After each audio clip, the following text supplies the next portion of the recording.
Did you see that shit? MMA podcast.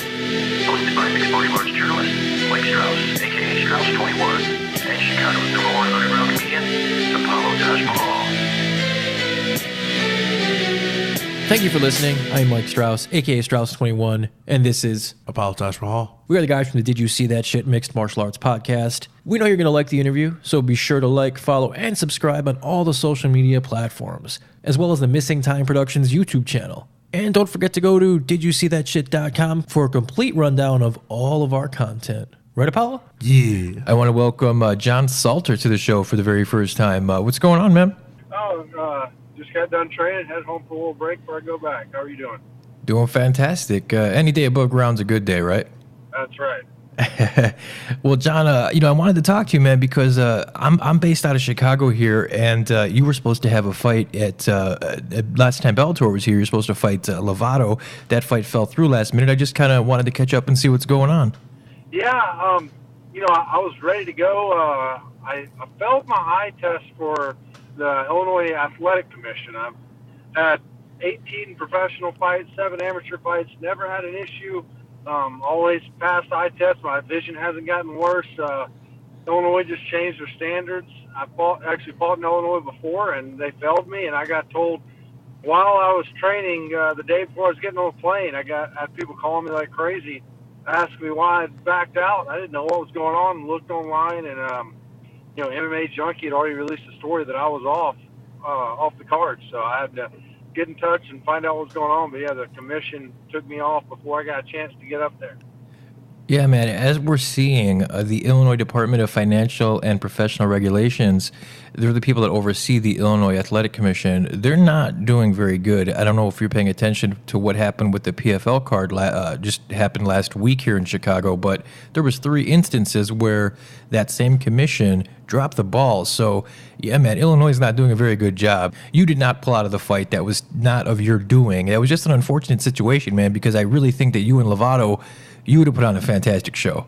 Yeah, and it's one of those things, obviously I was real mad about it right away, but, there's nobody to be mad at except the commission, and I don't know who there, is making these decisions, but, I'm over it, but like you said, this is affecting people's lives. Every fight affects somebody's life. This is our career, and I hate it, and that was a fight that I think I had the best game plan I ever had going in. I was really excited about, and, Lovato's a stud, so I thought we were going to put on a really good show that was going to be exciting for all the fans.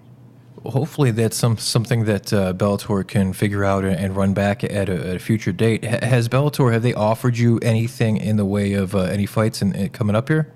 No, nothing yet. I'm hoping to get something lined up as soon as possible. Like I said, I had to have an eye surgery to correct the problem, but no injuries or anything, just 2 weeks out after eye surgery.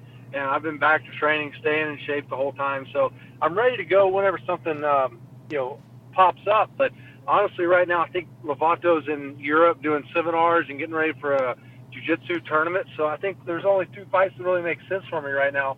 And that's either the ex-champ Carvalho or the fight that I really want and I think will be the best fight for Bellator right now is Machida.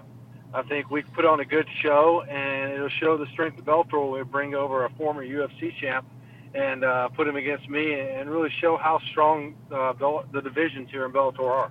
Funny you bring up Machida, man, because that's where I was going to go. Obviously, that's a huge signing for Bellator. He fights in the middleweight division. There's plans, I guess, for him to fight at light heavyweight, but middleweight, I think there's better fights for him, as you mentioned. I mean, you're a guy that's 15-3, you're on a 7-fight win streak, and most people, including Lovato, will agree that you are the number one guy, the number one person in that division. So you would think that makes sense for you and Machida. That's the fight you want, huh? Yeah, I mean, I feel like I've been the guy that should be getting the title shot for 2 years now. I went out there against Halsey. Halsey's a tough guy. He was the champ that ran through everybody, minus 1 body kick from Carvalho, and I beat the brakes off of him and never got hit, and then subbed him. So I think that showed right there. I was the guy that needs to be fighting Carvalho. I don't think anybody has any question. Manhoff is a legend in the sport. I've got a ton of respect for him. But I don't think anybody really has a legitimate question of whether or not I'm going to sub him in the first round or not, And he gets two title shots during that. And then we put our Alessio Sakara in, which I get it. He's a big draw in Italy. And again, a guy that I've got respect for because he's done big things, especially the best fighter out of his country. But again, that's a guy that I don't really see on my level. So that whole time, I think I would have done exactly what Masasi did to Carvalho. So I thought I was the guy that needs to be taking that fight. But I fight anybody that's offered to me. I'm not turning down fights. I'm not trying to be a diva about things.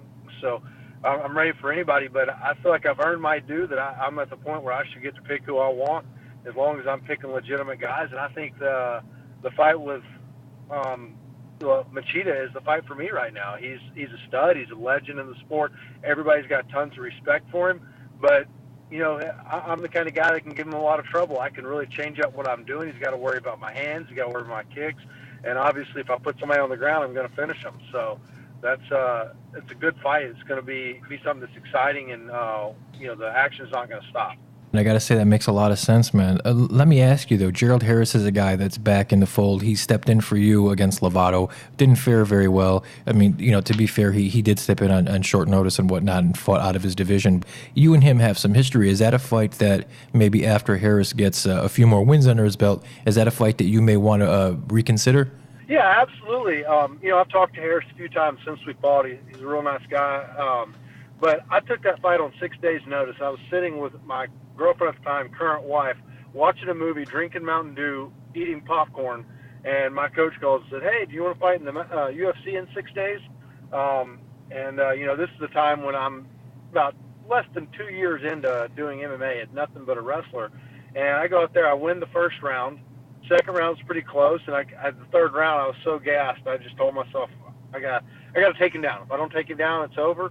I took him down, and he just kind of pushed me. I was so tired, I fell over, and he TKO'd me. So, I mean, he's a good fighter. There's nothing against him, but that was at a different time in my career. I'd had 4 fights. He had 20-something fights, and I took it on 6 days' notice. So, I mean, he just proved a couple weeks ago how much that short notice affects things.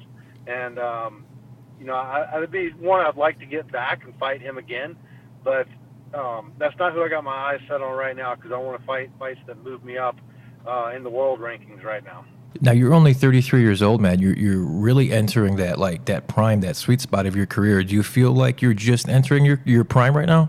Absolutely. I really think with my striking, I'm just now getting to where, you know, now I've been striking for 11 years, and so I feel like that culmination of 11 years of striking is really coming out now. And when I spar with people come in to train with me and Derek Brunson from all over, and I really feel confident in my striking right now. I've always got my wrestling, and I think too many wrestlers stop wrestling and just strike, and I've never done that. So my wrestling's still really strong, and, you know, I'm always working to be the best, you know, best in the world at jiu-jitsu. I'm looking to compete in ADCCs again this next year. So or 2 years from now. So, you know, I really feel like everything's coming together now, and I'm as well-rounded as anybody in the 185 division. Let me ask you, when they're going to have an event in August in South Dakota, would you early for you? I'd love to, especially South Dakota, for 2 reasons. I mean, I'm ready to go in August. You know, I'm ready to go right now. I'm cardioing all the time to make sure I'm ready to go whenever something's offered. But I've never been up there to North Dakota, so that would be amazing to go. And you know, I think, you know, like I said, I'm ready to go anytime, and I think that'd be something good for the fans up there to show them, you know, how strong the middleweight division can be with the guys that are in it now. For sure. Before I let you go, man, what are your thoughts on the announcement of the welterweight Grand Prix? I think that's going to be awesome. I think we're really getting back into the days of you know, the Pride days, and I don't think there's more MMA fans now. But the people who have been MMA fans for a long time, there's nothing more exciting than a Grand Prix and Pride. And I think that Bellator is doing a great job of marketing and, you know, making that something that people are more excited to watch than anything else right now. You're right about that, man. I've been a big fan of what Bellator is doing, and you're right, man. Those Grand Prix are harking back to the Pride days, and it's something that us diehards, we truly appreciate. I thank you for your time, John. I know that you're super busy with your training. I truly believe you're one of the best in the world. I can't wait for you to get back out there. The floor is yours, man. If you'd like to shout your sponsors, your training partners, anything you'd like. Thank you so much. I appreciate it. I want to thank Naturally Healthy Concepts for keeping me healthy all the time, and Phalanx for keeping me looking good while I'm out there training, Greenland Clean for all the food. And if you're ever in Wilmington, you want a place to train, come check out Salty Dog Jiu-Jitsu. All right. Well, I appreciate your time, John, and hopefully Bellator will get you out there sooner rather than later, and we'll talk again before your next fight. Thank you so much. I appreciate that. Take care, John.